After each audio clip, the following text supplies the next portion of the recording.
but I promise you, it's real. It's a tale of a fancy restaurant, a wailing baby, and two worlds colliding in the most unexpected way. It's about a single mom named Sarah and a man everyone was too afraid to even look at. It all started on a regular Tuesday night. Sarah, a single mother juggling a part-time job and raising her 1-year-old son Leo, decided to treat herself. She'd saved up for weeks to have a nice dinner at La Bella Vista, one of the most exclusive Italian restaurants in the city. Getting a reservation was a miracle in itself, and she was so excited for a little break, dreaming of pasta and a quiet evening alone. But as fate would have it, just as she was about to leave, the babysitter called. A family emergency. She couldn't make it. Sarah's heart sank. She could cancel, of course. That would be the sensible thing to do. But she had been looking forward to this for so long. So, she made a bold decision. She packed Leo's diaper bag, strapped him into his car seat, and drove to the restaurant, praying he would sleep through dinner. When she arrived, the hostess looked at her, then at the baby carrier, and her smile tightened just a little. A table for 1.5? Sarah felt a flush of embarrassment, but held her head high. Yes, please. They were seated at a small, discreet table in the corner, and for a while, everything was perfect. Leo was quiet, just looking around at the sparkling lights and the fancy decor. Sarah ordered her food and finally allowed herself to relax. The peace was wonderful. But it was not meant to last. Just as her appetizer arrived, a new party was seated at the large table in the center of the dining room. They moved with an air of authority that made the whole restaurant go quiet. The waiters scurried around them, their movements nervous and quick. At the head of the table sat a man with silver hair and a face that looked like it was carved from stone. His eyes missed nothing. Whispers rippled through the room. It was Don Costello, the rumored head of the city's most powerful crime family. She tried to make herself as small as possible, hoping they wouldn't notice her and her baby. For a while, the two worlds existed separately. Sarah enjoyed her food, and Don Costello's table conducted their business in low murmurs. And then it happened. Leo, who had been so good, suddenly woke up, and he wasn't happy. It started with a small whimper, then a fretful cry, and within seconds, it escalated into a full-blown, ear-splitting wail. Panic seized Sarah. But Leo was inconsolable. He was tired, he was in a strange place, and he just wanted to cry. Every head in the restaurant turned towards them. Sarah could feel the judgment in their stares, the annoyance. Her face burned with shame. She quickly asked for the check, ready to grab her things and flee. Just as she was fumbling for her wallet, a deep voice cut through the noise. "Is there a problem here?" It was Don Costello. He was looking directly at Sarah. One of his men started to stand up, as if to escort her out, but the Don held up a hand to stop him.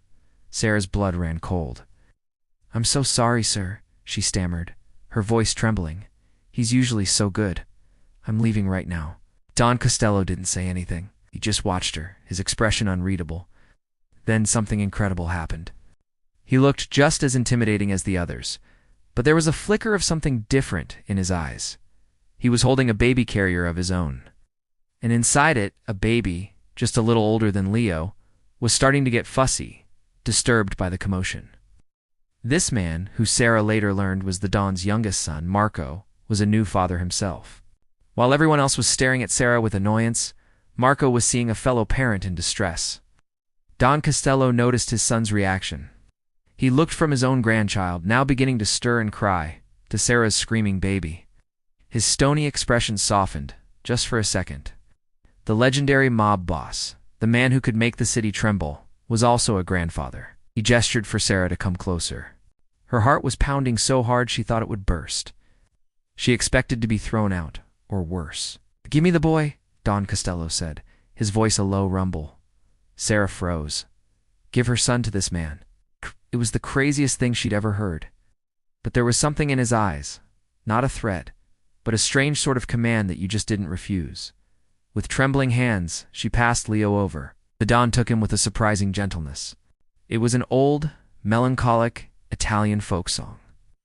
His voice was rough, like gravel, but it was steady and calm. He rocked Leo slowly, humming this ancient melody, and the impossible happened.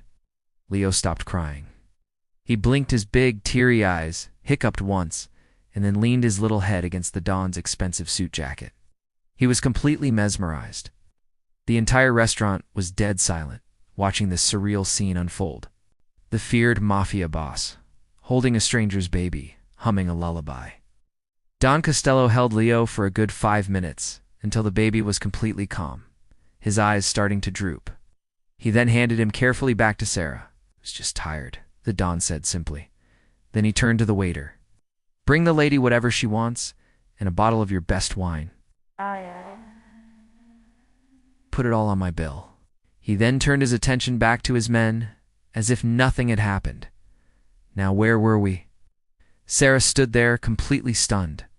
Leo was now fast asleep in her arms. The waiter brought her a new hot plate of food and a glass of exquisite red wine. For the rest of the evening, no one bothered her. In fact, she would occasionally catch the other diners glancing at her. But now, their looks were of awe and respect. She had somehow been brought into the Don's circle of protection. She finished her meal in a daze, the best meal she'd ever had. As she was leaving, she walked past the Don's table. He gave her a warm smile and a slight nod, a silent acknowledgement from one parent to another. Sarah walked out of that restaurant a different person. She'd walked in feeling small and embarrassed, and walked out feeling like she'd just witnessed a small miracle. It's a powerful reminder that beneath the labels we wear, mob boss, single mom, waiter, businessman, we're all just human. We have families, we love our children, and sometimes all it takes is a baby's cry and an old forgotten song to remind us of the humanity we all share. That night, a single mother didn't just calm a baby. She unknowingly found a moment of grace in the most unlikely of places and with the most unlikely of heroes. It just goes to show you can never, ever judge a book by its cover. Thanks so much for listening to this story. If you enjoyed it, please hit that like button and subscribe for more tales you won't hear anywhere else. See you next time.